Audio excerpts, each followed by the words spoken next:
Un tema también que empezamos ayer y es bien interesante. La primera vez que Marianela tuvo un ataque de pánico, pensó que se estaba volviendo loca. Le costó mucho tiempo y muchos ataques más para darse cuenta que lo suyo tenía nombre y apellido y que no estaba sola. El trastorno de pánico es de 2 a 3 veces más frecuente en mujeres que en hombres y se estima que el 2% de la población lo padece.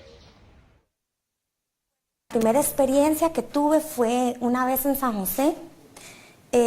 Comencé a sentir como una visión borrosa, una taquicardia muy fuerte, me temblaban las piernas, sudaba frío, sentía que me iba a dar un infarto, el derrame, o sea, en ese momento sientes que tu vida se va, o sea, es muy difícil.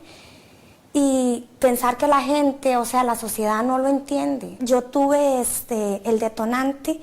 Bueno, cuando me dieron el diagnóstico de la enfermedad de mi padre, que Dios lo tenga en la gloria, eso fue algo de lo que me detonó mucho los ataques de pánico y también la presión, o sea, la vida cotidiana, el estrés y otros problemas ahí que tuve, pero ya muy a lo personal, pero lo que más me detonó fue la enfermedad de mi padre.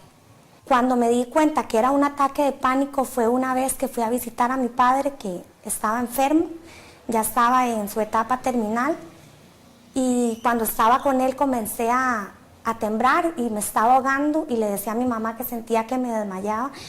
Sentía así como para que entiendan mejor como cuando vas en la montaña rusa, ¿no? Es el sube, el baja, o sea, horrible.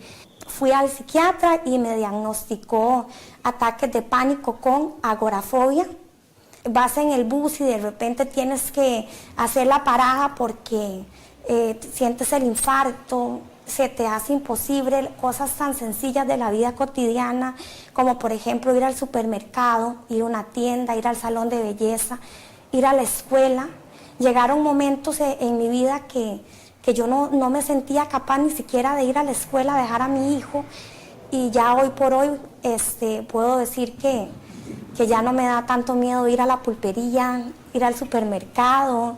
Me siento muy feliz porque ya estoy estudiando, ya puedo llevar a mi hijo y traerlo de la escuela, eso me hace sentir bien y día con día voy superando la aragofobia. Entonces la gente que me esté escuchando y que me esté viendo en este momento, quiero decirle que no están solos, o sea, que son millones de personas que tienen este padecimiento y con entereza y siendo constante se puede salir adelante. Bueno, aparte de utilizar la medicación en los casos que sea necesaria, los especialistas también recomiendan llevar una terapia cognitiva conductual que le ayudará a entender sus comportamientos y cómo cambiarlos. Durante esta, usted aprenderá cómo entender y controlar puntos de vista distorsionados, estresantes en la vida, como el comportamiento de otras personas o situaciones de vida. Reconocerá y reemplazará los pensamientos que causan pánico y a disminuir la sensación de indefensión.